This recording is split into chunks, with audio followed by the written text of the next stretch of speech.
Kitab Undang-Undang Hukum Pidana atau KUHP yang baru mulai berlaku efektif pada 2 Januari 2026. Pemberlakuan regulasi ini menandai berakhirnya penggunaan hukum pidana warisan kolonial Belanda yang selama puluhan tahun menjadi dasar sistem hukum pidana nasional. Namun, langkah pembaruan ini mendapat sorotan tajam, baik dari dalam maupun komunitas internasional. Sejumlah pasal KUHP baru setebal 345 halaman tersebut memicu perdebatan panjang karena dinilai berpotensi mengintervensi ruang privat warga negara hingga membatasi kebebasan berekspresi. Sejumlah ketentuan dalam KUHP baru Indonesia yang sebelumnya disahkan pada 2022 itu menjadi sumber utama kritik komunitas internasional. Beberapa pasal di dalamnya dianggap memiliki implikasi langsung terhadap kehidupan pribadi warga negara dan kebebasan berpendapat.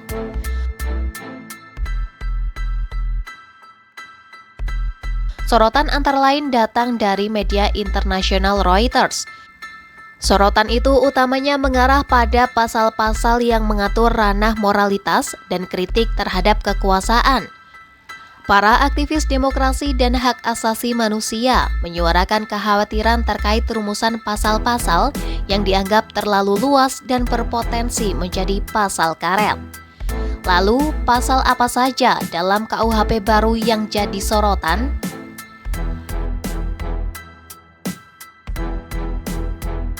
Salah satu pasal yang menyita perhatian dunia adalah pasal yang mengatur bahwa hubungan seks di luar pernikahan dapat dikenai hukuman penjara maksimal 1 tahun.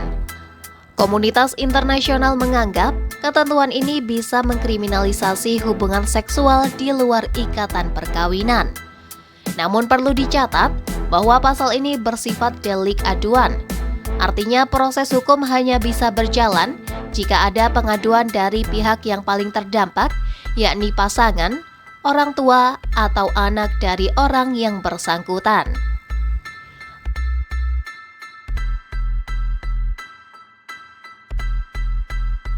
Pasal mengenai penghinaan terhadap kepala negara kembali dihidupkan dalam KUHP baru. Siapapun yang dinilai melontarkan hinaan kepada presiden atau wakil presiden terancam hukuman penjara hingga 3 tahun. Aturan serupa juga berlaku bagi mereka yang dianggap menghina lembaga-lembaga negara.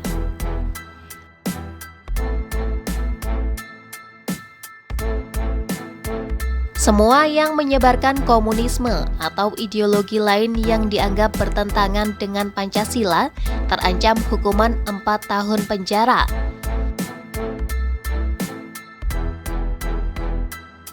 Pasal lain yang menyita sorotan dunia adalah soal penyerangan kehormatan atau martabat seseorang. Dalam undang-undang ini, pengertian penyerangan kehormatan atau martabat adalah sebuah tindakan yang merusak reputasi dan harga diri. Pakar hukum Asfinawati menilai, ketentuan terkait penghinaan menjadi salah satu pasal yang menimbulkan kekhawatiran, khususnya bagi pegiat kebebasan berpendapat dan masyarakat sipil. Cakupannya dinilai terlalu luas, termasuk pencemaran nama baik dan fitnah. Asfinawati menambahkan, cakupan undang-undang yang luas ini tidak menjamin para pejabat akan menerapkannya secara tepat. Sementara itu, Menteri Hukum Indonesia Supratman Andi Aktas mengatakan, pembaruan hukum ini dilakukan pada momentum yang tepat untuk kedaulatan hukum Indonesia. Meski demikian, Supratman mengakui adanya tantangan dan resiko dalam implementasi di lapangan. Supratman pun tak menepis kemungkinan adanya penyalahgunaan wewenang oleh aparat penegak hukum setelah aturan ini resmi berjalan. Oleh karena itu, ia menekankan pengawasan oleh masyarakat menjadi kunci utama agar implementasi KUHP baru bisa berjalan di jalur yang tepat.